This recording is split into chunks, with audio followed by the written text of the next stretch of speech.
7 beradik dari kampung Padang Pak Ahmad, Pasir Putih berdepan ujian berat apabila kesemuanya disahkan menghidap penyakit kronik sejak dilahirkan sekaligus menerima rawatan berterusan dan perhatian rapi. Ketujuh-tujuh anak kepada pasangan Sukur Abu Hassan 50 tahun dan Siti Samiah Muhammad Yidin 38 tahun itu mengalami masalah asma dan saluran pernafasan sempit, malah sebahagiannya turut menghidap penyakit jantung. Siti Samiah berkata keadaan itu memberi tekanan besar kepada keluarga apabila anak-anaknya kerap diserang asma dalam keadaan dia sendiri turut berdepan masalah kesihatan termasuk penyakit jantung dan thyroid. Katanya Siti Aisyah Alia 18 tahun menghidap asma kronik dan Ahmad Firdaus 16 tahun mengalami masalah saluran pernafasan serta injap jantung sempit. Selain itu Muhammad Zulharis 11 tahun dan Nur Balkis Umairah 10 tahun turut menghidap asma, manakala Muhammad Saifullah 7 tahun mengalami masalah saluran pernafasan sempit serta jantung membesar. Nur Badariah 4 tahun juga menghidap asma, sementara anak bongsu Siti Nur Arisha Sofia 1 tahun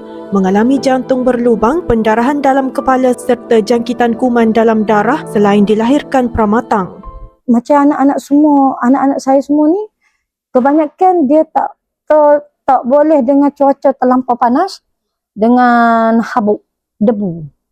Itu yang paling ketara daripada situasi dia tu. Kalau sejuk ke tak ada masalah. Kalau sejuk memang duduk aircon ke tak apa.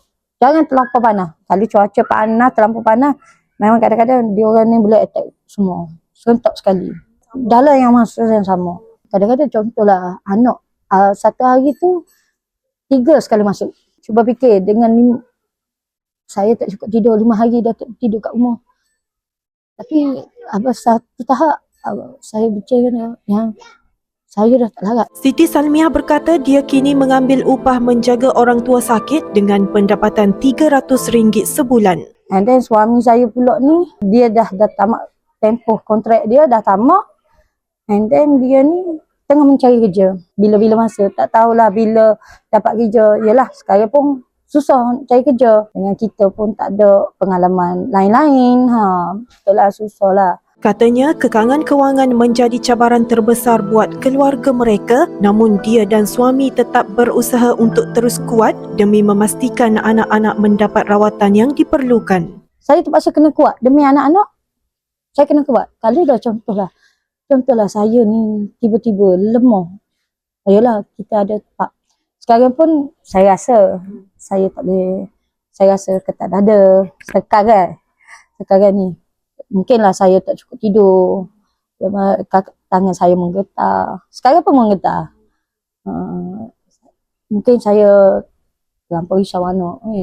Anak pun baru keluar. Kita pun tak cukup tidur. Mungkinlah.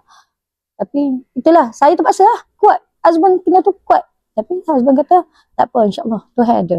Lebih menyedihkan katanya, salah seorang anaknya pernah terputus bekalan ubat hampir 2 minggu akibat ketiadaan stok dan kekangan kewangan apabila keluarga itu tidak mampu membeli ubat berharga sekitar RM20 sekaligus menjejaskan tahap kesihatan anak berkenaan. Bagaimanapun, keluarga itu turut menerima bantuan daripada Majlis Agama Islam dan Adat Istiadat Melayu Kelantan MAIK berjumlah RM2,000 setahun bagi menampung keperluan asas. Dalam pada itu, iMedical turut memberikan sumbangan kepada keluarga mereka sebagai tanda keprihatinan terhadap ujian yang dihadapi.